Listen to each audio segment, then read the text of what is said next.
So what we're going to talk about is the long time issue in the Philippines. At ito po ay controversial sa sa mga oras na ito. That has been discussed or being debated again. Pinag-uusapan at pinagdedebatehan muli itong issue na ito. And that is about having a divorce law in the Philippines. And recently in our country, there is now a progress in passing the divorce bill because the House of Representatives has passed on the third and final reading. So ngayon po nasa kamay na po ng Senado ito pong bill na ito. At pinag-uusapan din naman ito online sa social media. Mayroong ilang mga tao na nagpo-post ng kanilang mga palagay tungkol sa batas na ito, no? Mayroong mga nagustuhan na parang sinasabi sa wakas mayroong magkakaroon na rin ng divorce bill. Nalalaman mo tuloy kung sino yung mga couple na may problema sa kanilang asawa. No? Na para bang gusto na nilang ito na yung paraan, ito na yung hinihintay natin na remedy or kaparaanan para makatakas sa pagkakatali sa kanyang asawa. You know? So I watched the Congress debate between Congressman Marcoleta and Congressman Lagman, kasi po si Congressman Lagman po ang naging author nitong panibagong bill. So one of the arguments of Lagman,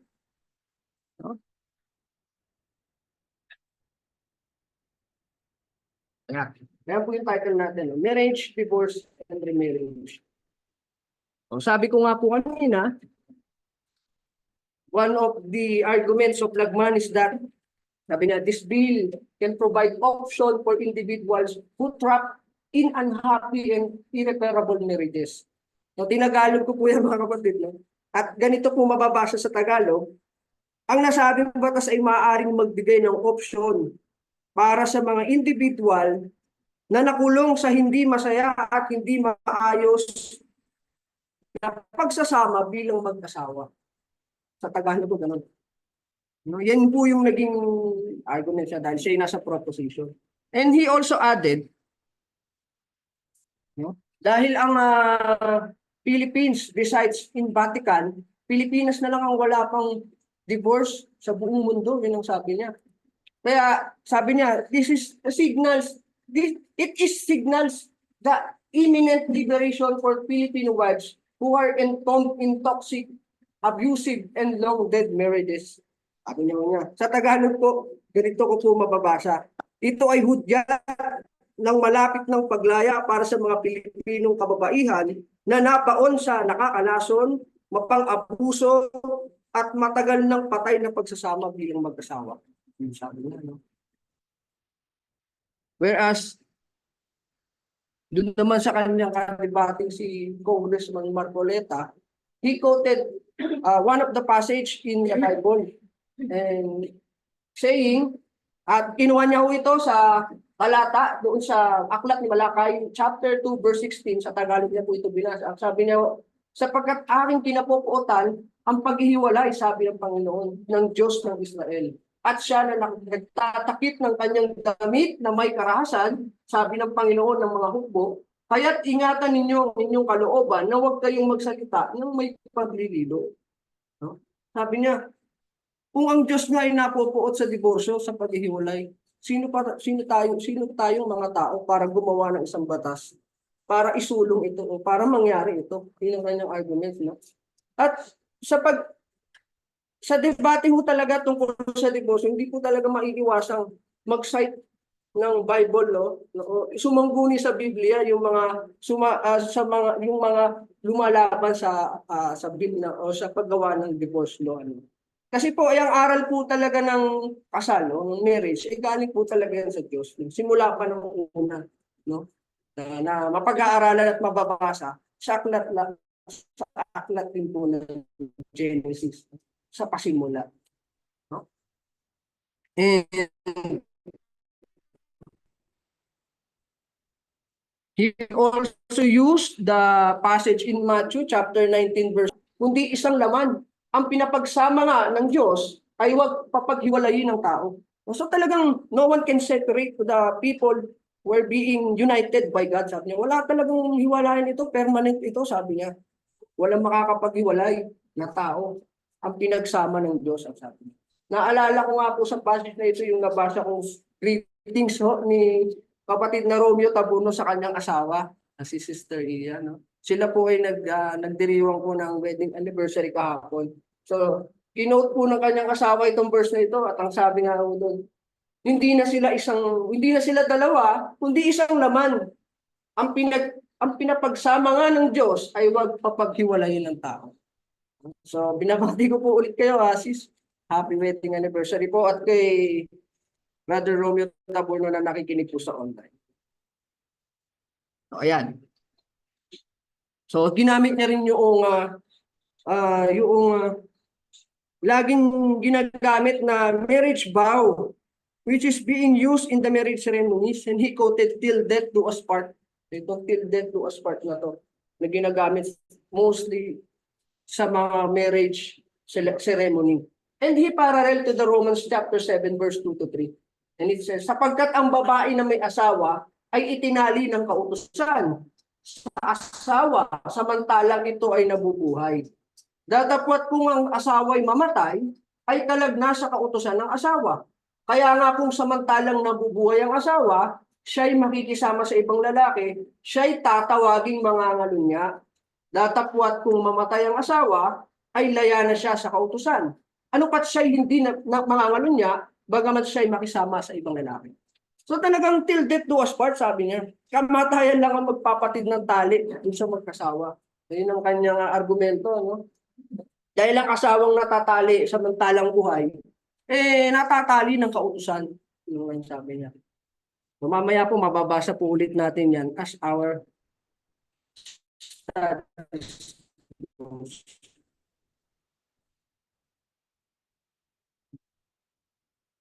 So, sa family code natin, meron po tayong 3 modes of exiting. Para pawalang visa yung kasal. Wala man tayong declaration of nullity of marriage sa ating family code na yan po ay sa Latin ay void ad initio. Ibig sabihin, dinideklara ng korte na null and void yung inyong kasal from the beginning. No? Ang madalas kong grounds niyan ay yung ginagamit nilang grounds ay yung psychological incapacity. No? Para patunayang psychologically incapacitated yung kanilang partner na ito ay nagsasuffer na before the marriage at nagmanifest lang sa kanilang marriage life. No? At nandyan din yung annulment of marriage. No? Annulment of marriage, ito po ay iba sa declaration of nullity, which is considered the marriage valid and existing until it's annulled. The grounds for nullity of marriage must have been existing the time of marriage and includes lack of parental consent, insanity, fraud, duress, impotence, serious incurable sexually transmissible disease. Ayan o, yung mga grounds niya. At taka po kayo, no? Hindi naman tayo nag-aaral ng Bible study, pero so nabanggit ko lamang po. And legal separation, ito po yung pinagkakaloob ng korte, no, na mamuhay ng magkahiwalay physically, pero the marriage is still there, the marriage is still valid. So yan po yung tatlong kaparaanan na naman tayo. Ngayon, ano naman ang sinasabi ng Biblia? Ngayon, din tayo pupunta ngayon sa Bible. Yun yung ating pag-aaralan. At ang gagamitin po natin mga talata ay yung nasa chapter 19 ng Aklat ng Mateo. Sisimulan po natin sa verse 3. Ano? Ang sabi po sa verse 3, at nagsilapit sa kanya ang mga Pariseo na siya'y tinutokso nila at kanilang sinasabi, naaayon baga sa kautusan na ihiwalay ng isang lalaki ang kanyang asawa sa bawat kadahilanan? No? Merong nagtatanong kasi hindi niya alam yung kasagutan. Gusto niyang malaman kaya siya nagtatanong. Meron naman nagtatanong para subukin ka. At meron nagtatanong para tuksuhin ka. Dito sa sitwasyon na ito, sinusubok siya ng mga Pariseyong lumapit sa kanya at nagtanong. Kasi gusto nilang mahuli sa sariling bibig ang Panginoong Hesus na magkakamali ng sagot sa kanila. Hindi naman talaga sila walang kaalaman sa kautusan eh. Mamaya malalaman nyo dahil meron talaga silang alam sa kautusan. Kundi sinusubok lang nila kung anong magiging kasagutan ng Panginoong Hesus sa bagay na ito. At pansinin nyo, no? Ang tanong, naaayon baga sa kautusan na ihiwalay ng isang lalaki ang kanyang asawa sa bawat kadahilanan? Ngayon, ano po ang kasagutan? Sa verse 4, ganito ang sagot ng ating Panginoong Hesus. At siya'y sumagot at sinabi, hindi ba ganinyo nabasa na ang lumalang sa kanila, buhat sa pasimula, ay sila'y nilalang niya na lalaki at babae? So ang pagsagot ng Kristo, ng Jesus na kanilang kausap, no, panahon na yan, naaayon sa kasulatan, naaayon sa Biblia kung sumagot ang Panginoong Jesus. At dinala niya doon mula sa simula. Hindi niyo ba nababasa ang kasulatan? Huh? Na ang lumalang o ang Diyos, ang lumalang sa kanila buhat sa pasimula, ay siya'y nilalang niya na lalaki at babae. Dito po niya sinipi yung verse o yung talata na kanyang isinagot sa mga Pariseyo. Sa Genesis chapter 1 verse 27. Para bang sinasabi niya, hindi niyo ba nabasa ang Genesis chapter 1 verse 27? Pero sa panahon po niya kasi hindi pa naman nalalagyan ng chapter at verses ang Bible. Kaya sabi niya, hindi niyo ba nabasa? So, dito sa Genesis chapter 1 verse 27, pasimula, ang sabi, at nilalang ng Diyos ang tao ayon sa kanyang sariling larawan. Ayon sa larawan ng Diyos, siya nilalang. Nilalang niya sila na lalaki at babae. Nakita niyo, kung sumagot ang Panginoong Hesus ay naaayon sa kasulatan. Dinala niya sa simula. At sabi niya pa, at sinabi, dahil dito iiwan ng lalaki ang kanyang ama at ina, at makikisama sa kanyang asawa, at ang dalawa ay magiging isang laman. O, dito na po yan kinuha. In Genesis chapter 2 verse 24. Talagang scriptural sumagot po. Kaya't iiwan ng lalaki ang kanyang ama at ang kanyang ina at makikipisan sa kanyang asawa at sila'y magiging isang laman. Binasa ho natin kanina na ginagamit din po sa Matthew chapter 19 verse 9. At ang sabi pa niya sa chapter 19 verse 6, kaya nga hindi na sila dalawa, kundi isang laman. Ang pinapagsama nga ng Diyos ay huwag papaghiwalayin ng tao. So,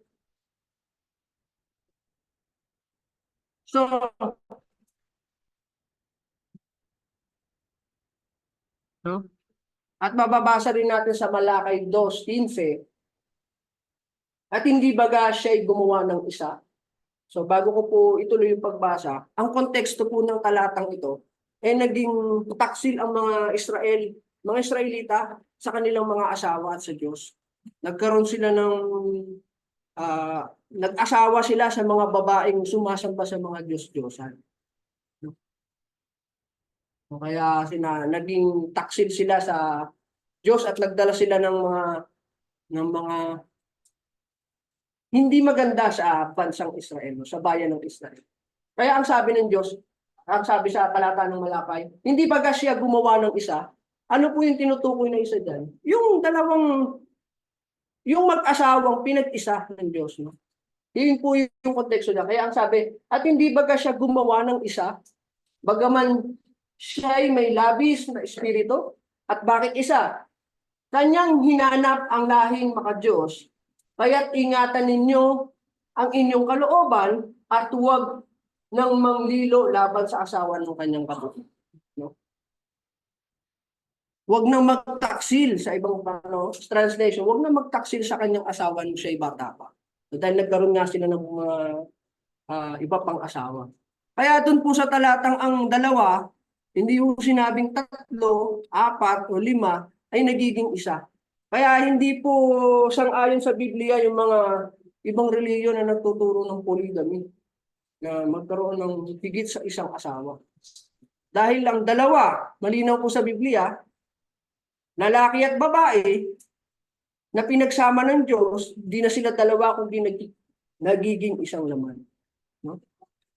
Tignan pa po natin ang kasagutan sa sagot ng ating Panginoon.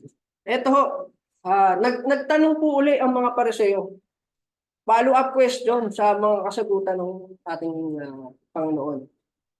Sinabi nila sa kanya, bakit nga ipinagutos ni Moises na magbigay ng kasulatan sa paghihiwalay at ihiwalay ang babae? So meron silang kaalaman sa kautusan. Ang sabi nila, bakit nagbigay ng kautusan si Moises na magbibigay ng kasulatan ng paghihiwalay kapag hihiwalayan mo ng asawa mo? Yun yung kanilang sagot. No? So mamaya, ayan, diyan nila nakuha yung kanilang kaalaman, no? Na mababasa sa Deuteronomy chapter 24 verse 1. Na nung panahon po pala ni Moises, nagbigay ang ng kautusan ng dapat gagawa ka ng kasulatan na ibibigay mo sa iyong asawa kapag hiwalayan mo. Parang patunay na siya ay hiwalay na sa iyo. Dito po sa verse 1, pagka ang isang lalaki ay kumuha ng isang babae at pinakasalan, ay mangyayari nga na kung ang babae ay hindi kalugdan ng kanyang mga mata sapagkat pinasumpungan niya ng isang kahiyahiyang bagay, ay lalagda siya ng isang kasulatan ng paghihiwalay at ibibigay niya sa kanyang kamay at papaalamin niya na siya sa kanyang bahay. Paaalisin niya na sa kanyang bahay. No? Gagawa siya ng kasulatan ng paghihiwalay. Parang patunay na hiwalay na ito sa kanya. No? Ang dahilan po diyan na ating mababasa, kapag hindi kinalugdan ng kanyang mga mata, sapagkat pinasumpungan niya ng isang kahiyahiyang bagay. No? Sa Tagalog po niya, sa ibang translation po ng English, yung unclean sa wikang Hebreo, translated din as yung nakedness o yung kahubaran. No, hindi man tinalakay sa mga sumunod na verse, pero inilalapit ito sa kaso ng adultery, no, ng pangangalun niya, dahil ang pangangalun niya po ng panahon nila kamatayan ng kaparusahan.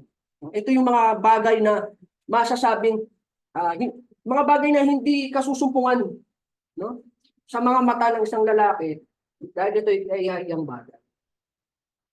No? Ayan. Sa verse 8, ito po yung naging kasagutan ng Panginoon. Sinabi niya sa kanila, dahil sa katigasan ng inyong puso ay pinaubaya sa inyo ni Moises na inyong hiwalayan ng inyong mga asawa, datapwat buhat sa pasimula ay hindi gayon. Sabi niya, dahil sa katigasan ng ulo niyo, ay pinaubaya na lang ni Moises na hiwalayan niyo ang inyong mga asawa. Naging paraan nito ng remedy na magbigay ng kasulatang paghihiwalay, no, dahil sa katigasan ng mga inyong puso. Datapwat buhat sa pasimula, nung umpisa hindi ganon. No? Sa pagsagot nga niya nung una, dinala niya doon sa mula pasimula, sinasabi niya doon na ang pag-aasawa ay permanente, na hindi dapat o huwag papaghiwalayin ng tao. No? Hindi porket nagbigay ng kasulatan ng paghihiwalay sang-ayon sa kautusan ni Moses, not necessarily this is good, it is good. No? Hindi ini-encourage o nagtuturo ang Panginoong Hesus ng paghihiwalay dito, kundi pinaubaya na lamang ni Moses dahil sa katigasan ng inyong mga puso. But it is not necessarily good na hiwalayan ng lalaki ang kanyang asawa. Diba? Dahil nga po, dapat buhat sa pasimula ay hindi gayon. Hindi yun ang pag-aasawa. Hindi dapat nauuwi sa paghihiwalay. Yeah. Ayan, dito po sa verse 9.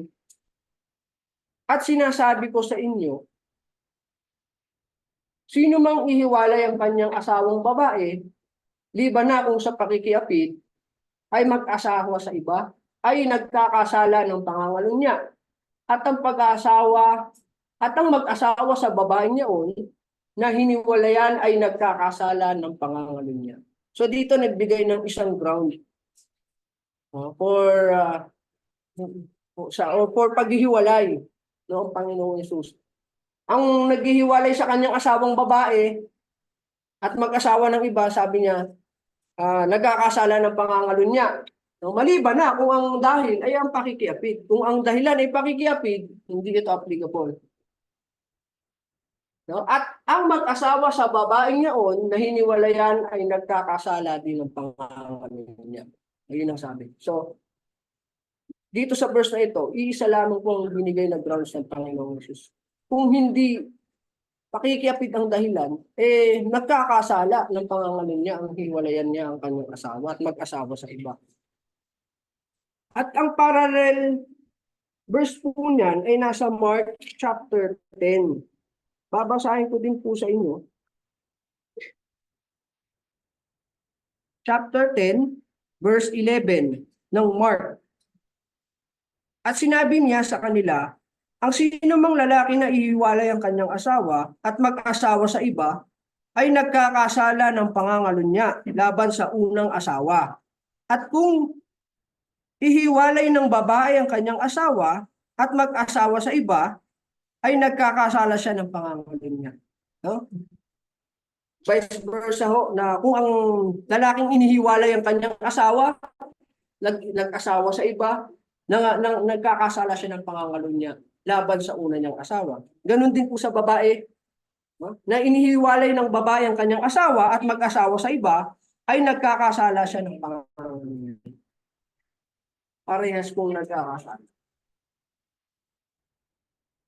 Yan po yung parang verse ng Matthew chapter 19 verse 9. At ang isang binigay nga lang po na grounds para hindi magkasala ng pangangalunya ay yung kung ang pakikiapid ang dahilan, paghihiwalay. Yan. Sa verse 10, tuloy pa po natin. Ang mga alagad ay nangagsasabi sa kanya. So yung mga alagad na po ang nagsasabi, ang nagsasalita dito, na may sinasabi sila sa Panginoong Hesus. At ang sabi, kung ganyan ang kalagayan ng lalaki sa kanyang asawa, ay hindi nararapat mag-asawa. Kung ganun ang case, ang sinasabi niyan, huwag nang mag-asawa muli ang lalaki. Yung nahiwalay sa kanyang asawa, huwag nang mag-asawa. Hindi na nararapat mag-asawa. Sabi ng mga alagad. Kaya sa verse 11, ang sagot ng Panginoon, dadakwat sinabi niya sa kanila, hindi matatanggap ng lahat ng mga tao ang pananalitang ito. Ano yung pananalitang ito na sinatukoy niya? Yun yung sinasabi ng mga alagad na hindi nararapat mag-asawa ang lalaki kung ganito ang kung ganito ang kung ganito ang kalalagayan, hindi nararapat mag-asawa. Ang sabi ng Panginoong Hesus, nagsasalita siya ng may kaalaman tungkol sa tao. Kilala niya yung kaibuturan ng tao. Sabi niya, hindi matatanggap ng lahat ng tao na hindi mag-asawa. Dahil alam niya, mayroong hindi makakatiis na hindi mag-asawa muli. And then alam niya yung pangangailangan ng tao. Mayroong hindi kayang manatiling single, no? Na hindi niya kayang, mayroong taong hindi kayang walang katuwang. No?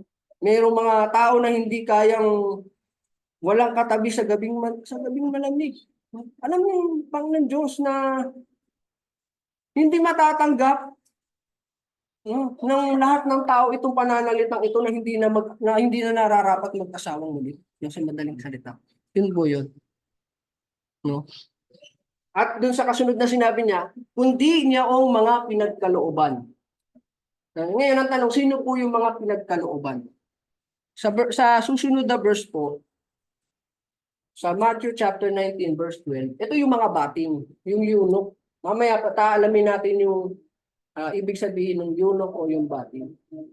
Sabi diyan, sapagkat may mga bating na ipinanganak na gayon mula sa tiyan ng kanilang mga ina. At may mga bating na ginagawang bating ng mga tao. At may mga bating na nagpapakabating sa kanilang sarili dahil sa karya ng langit. Ang makakatanggap nito ay pabayaang tumanggap. No? Alamin natin, ano po ba yung bating? Dito po sa Vine's Expository Dictionary, yan po ay eunuch sa English. So, denotes an emasculated man. Yan po nga po yung binabanggit sa Matthew chapter 19, verse 12. In the third instance, in the verse, one naturally incapacitated. Yung sinasabi doon na simula nung siya ipanganak mula sa tiyan ng kanyang ina, by birth, o inborn yung pagiging emasculated niya, o yung pagiging bating niya. Meron naman, voluntarily abstaining from wedlock. Yung pinipiling huwag mag-asawa. No, merong mga pinipiling huwag mag-asawa talaga. Yung hindi nila choice na makisama o mag-asawa. One such in a position of high authority in a court, a chamberlain in Acts 8, verse 27 to 39. So ano po yung ibig sabihin ng emasculated? No? Sa Merriam-Webster Dictionary, ang ibig sabihin po ng emasculated, to deprive of virility or procreative power. No, yung kanyang tinatanggalan siya ng procreative power. No? Sa ibang word, ito'y castrated. No? Ang ibig sabihin, to block the production of sex hormones in a person by the use of hormone therapy. So ito yung ginagawang bating, no, ng mga tao na dumaan siya sa proseso ng hormone therapy. Tinatanggal yung kanyang kakayahang makapabuo ng ang tawag po doon, makabuo ng baby sa sinapupunan ng babae. Yun po ang ibig sabihin ng bating o eunuch. Merong ilan, sabi, naturally incapacitated and voluntarily abstain from wedlock. No? Ito po ay sabi nun sa talatang binasa natin, sila yung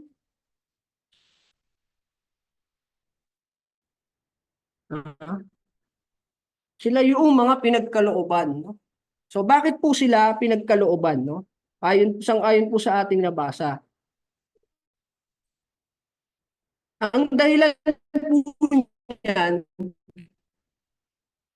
no? Apostol Pablo sa mga taong hindi nag-aasawa. O yung maging gaya ko. Sabi niya Apostol Pablo. Kasi siya hindi siya nag-asawa. Wala siyang asawa. Sabi niya. Kaya ibig po sana na ang lahat ng tao yung maging gaya ko. Ngunit ang bawat tao ay mayroong kanya-kanyang kaloob na mula sa Diyos. At isa'y ayon sa paraang ito at ang iba'y ayon sa paraang ito. Dapat sinasabi ko sa mga walang asawa at sa mga babaeng bao, mabuti sa kanila kung sila'y magsipanatiling gayon sa makatuwid bagay gaya ko. Dahil siya walang asawa. Ngunit asawa, sapagkat magaling ang mag-asawa.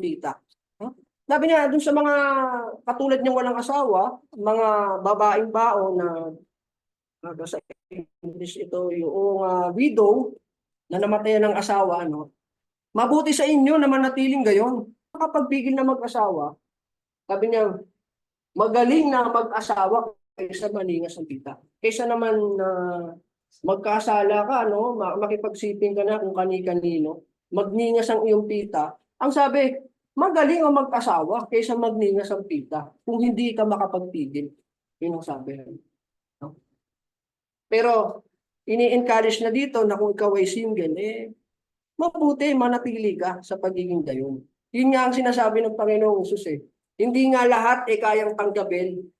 Ngunit, kundi yung mga pinagkalooban, itong mga bating na may mga ganitong kaisipan na pine-preserve yung kanilang sarili para sa mga bagay ng Panginoon. Mamaya mababasa po natin pala. Ayan po, sa verse 32, datapat ng ibig ko ay mawalan kayo ng kabalisahan. Ang walang asawa ay sumakit sa mga bagay ng Panginoon. Kung paano makalulugod sa Panginoon sa mga bagay ng sanlibutan, kung paano makalulugod sa kanyang asawa. So, yun ang pinagkaiba. No? Yung mga walang asawa niya, nagsusumakit ng mga bagay ng Panginoon. No? Kung paano makalulugod sa Panginoon. Pine-preserve nila yung kanilang sarili para sa mga bagay ng Panginoon. No? Na pinapanatili nilang inosente yung kanilang mga kaisipan, kanilang katawan.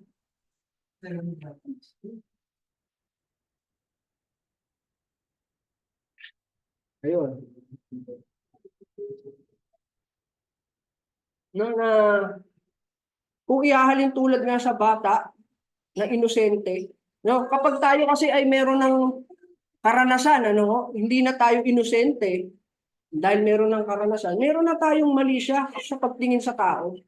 No? Unlike dun sa mga batang inosente, kung ikukumpara natin sila, meron silang inosenteng pag-iisip. Wala silang mali siya kahit naglalaro sila ng nakahubad. Eh. Kaya yung mga taong walang asawa, kanya, nagsusumakit ng mga bagay, pinipigilan nila na sila yung magkasala o magkaroon ng kaisipang ng malamta, ano po? Makamundong kaisipan, no? Yung magkaroon ng mali siya yung kanilang pag-iisip. Na kung paano makalulugod sa Panginoon, ngunit itong mga may asawa ay nagsusumakit sa mga bagay ng sanlibutan kung paano makalulugod sa kanyang asawa dahil meron siyang asawa. Yun po ang pinagkaiba sabi ng talata.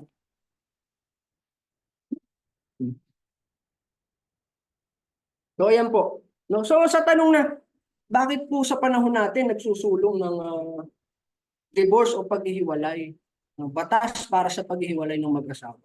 Kung gayon, hindi naman pala ito gusto o kinapupuotan ito ng Diyos. No? Dahil sa palagay po ng ating gobyerno, ng ating estado, ito po yung magiging solusyon para dun sa mga pamilyang nasisira nga ng mga sa kadahilan ng mga domestic abuse, physical abuse, sexual abuse, economic abuse nung hindi nila pagsustento ng maayos sa kanilang pamilya. No? At sa kung ano namang mga dahilan kung bakit ito isinusulong ng ating estado at ng ating gobyerno. Dahil meron silang dahil ito yung kanilang trabaho para sa bayan na kanilang palagi nila ito yung magiging solusyon para sa problemang ito ng mag-asawa. No, remember meron po tayong separation of church and state, no? Na kung saan hindi maaaring mamanipula o makontrol o maimpluwensyahan ng church ang estado o pamamahala ng gobyerno. No, na kung saan kung ano yung belief or practices ng isang specific church, ito dapat ang maging panuntunan ng gobyerno, no? Kapalit ng favorable things. No? Ganon din naman ng estado na hindi dapat nila namamanipulate o nakokontrol o nai-influensyahan ang church. Na kung saan, no? In exchange of favorable things, no? Sasabihin nila na, sige, iboto nyo ako bilang presidente, ibibigay ko lahat ng gusto nyo. May mga ganong klaseng influensya ang gobyerno sa church. In reality nga ho, kahit na mahuli natin na nangangalunya ang ating asawa, hindi naman natin agad-agad masasabing hiwalayan na kita eh. No? Dahil may mga batas po tayo na dapat pagdaanan, may proseso. No? Dumadaan tayo sa mga judicial process. Nagsasampa tayo ng kaso sa korte. At yun ay isang responsibilidad din ng isang mabuting Kristiyano, mga kapatid. Yung sumunod o tumalima sa mga kautosan o mga ordinances ng ating mga batas sa ating Pilipinas. Sabi nga po sa Titus chapter 3 verse 1, no? Ang sabi po, ipaalaala mo sa kanilang pasakop sa mga pinuno sa mga may kapangyarihan na mga masunurin na humanda sa bawat gawang mabuti. Ayan po yung isa rin nating mababasa dito po sa Romans chapter 13. Babasahin ko lang din po muna. Sa Romans chapter 13 verse 1, ang sabi po, ang bawat kaluluwa ay pasako sa matataas na kapangyarihan, sapagkat walang kapangyarihan na hindi mula sa Diyos. At ang mga kapangyarihang yaoy hinirang ng Diyos. No? Kung tayo ay kung yung mga taong kinasal ay kinasal before solemnizing officer, no, na binigyang lisensya ng estado, ng gobyerno, kanino ba galing yung kapangyarihan ng gobyerno? Di ba ang sabi? Lahat ng kaluluwa ay pasakop sa matataas na kapangyarihan sapagkat walang kapangyarihan na hindi mula sa Diyos. So ito'y mula rin naman sa Diyos. Na kailangan natin tayo ay magpasakop. Sa ating batas, hindi naman grounds ang adultery para sa hiwalayan. Dahil nung panahon po na yan, nung kanilang mga Israelita, talagang malubhang kasalanan yung pangangalo niya at grounds po ito for hiwalayan. Doon nga sa ginagawang kasulatan ni Moses at ganoon din sa pangangaral ng Panginoong Jesus. No? Dahil kung paano merong obligasyon ang gobyerno o estado sa mga tao, no? Meron din namang obligasyon ng ang mga mangangaral doon sa loob ng iglesia na turuan, na ituro ang mga aral ng Diyos sa mga tao, sa iglesia para hindi mapasama, para hindi po umabot sa punto ng maghihiwalay. No, dito po sa church, tinuturo yung mga kabanalan o mga aral ng Diyos. Kung tayo po ay bago magpakasal at nakakapakinig ng mga aral ng Diyos, nalalaman natin, nagkakaroon tayo ng kaalaman kung sino ang dapat piliin mapakasawa. No? At dun din sa mga may asawa na nakakapakinig ng mga aral, alam natin kung paano itatrato ng tama yung ating mga asawa. Kaya't hindi tayo umabot sa paghihiwalay. No? Merong iba na bulag na masyadong bulag sa pagkagusto sa isang lalaki o sa isang kanilang gusto-gusto. Kahit ang dami ng red flag. No? Basta gusto niya, tuloy. Kaya nung nauwi sa kasalan, ayun, gutom ang naging ang sinapit. No? Kaya nga sabi, pambiro, akala ko ba, makita mo lang ako, busog ka na. No? Ba't ngayon naghahanap ka ng pagkain na? So, ang dami ng red flag, ibig sabihin, ang dami ng bagay na dapat nang ma-turn off sa tao. No? Dahil sinasabi naman ng Diyos, ng salita ng Diyos ang dapat na iyong piliin. Pero dahil sa iyong kabulagan, no? Sa pagkagusto mo lumahantong ngayon sa ganong problema. Kaya yun po yung ating responsibilidad bilang mga mangangaral sa loob ng simbahan, no? Ng iglesia, na ituro ang aral ng Diyos sa mga tao para hindi po mapasama at hindi umabot sa ganitong paghihiwalay. No? Ang isang magandang aral po ng Biblia tungkol sa pagpili ng mapapakasawang lalaki, dito po sa unang Korinto, sa chapter 11, verse 3, sabi po ng salita ng Diyos sa pamamagitan ni San Pablo ay ganito. Datapwat ibig ko na inyong maalaman na ang pangulo ng bawat lalaki ay si Kristo. So ang kausap niya po dito ay saints in Corinthians. No? Ang ibig ko na inyong maalaman na ang pangulo ng bawat lalaki ay si Kristo. At ang pangulo ng babae ay ang lalaki.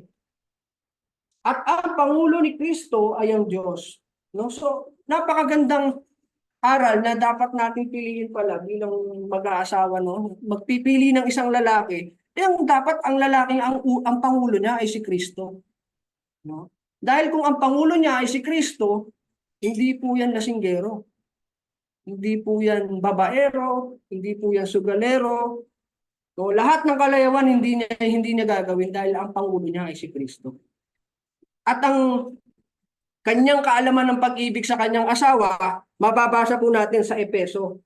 Ganito niya Ganito ang natututunan ng isang lingkod ng Diyos na ituring o mahalin ang kanyang asawa sa chapter 5 verse 25 ng Epeso.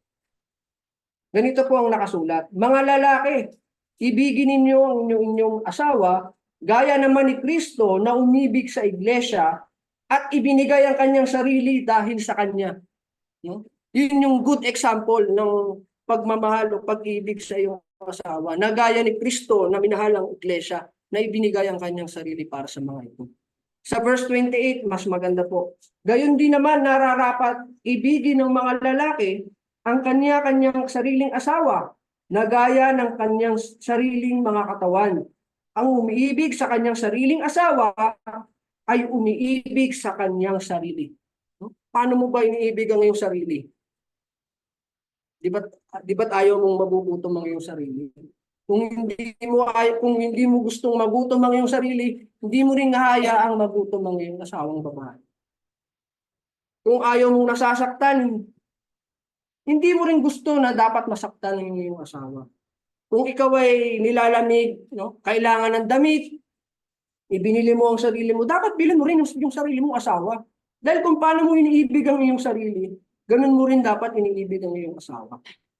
No, kung ayaw mo mapasama ka, wag mo ring hahayaan na mapasama siya. No? Kung ano yung gusto mo na ma-experience mo sa iyong katawan, ganun din naman ang gusto mong maranasan niyo. Ganun ang pag-ibig sa iyong sarili. No?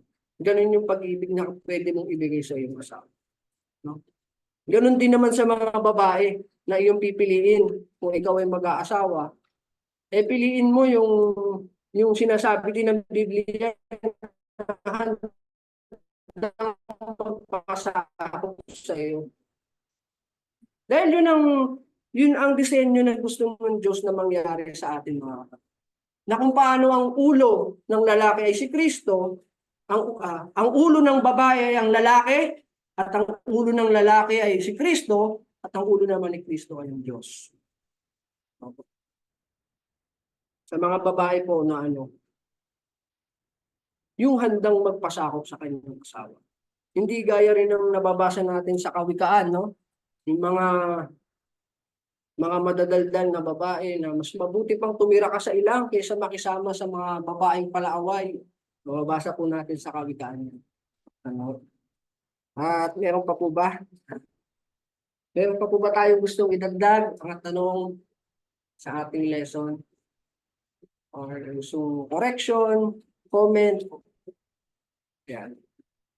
Kung wala na po, maraming salamat po sa inyong pakikinig at magandang umaga po sa inyong lahat.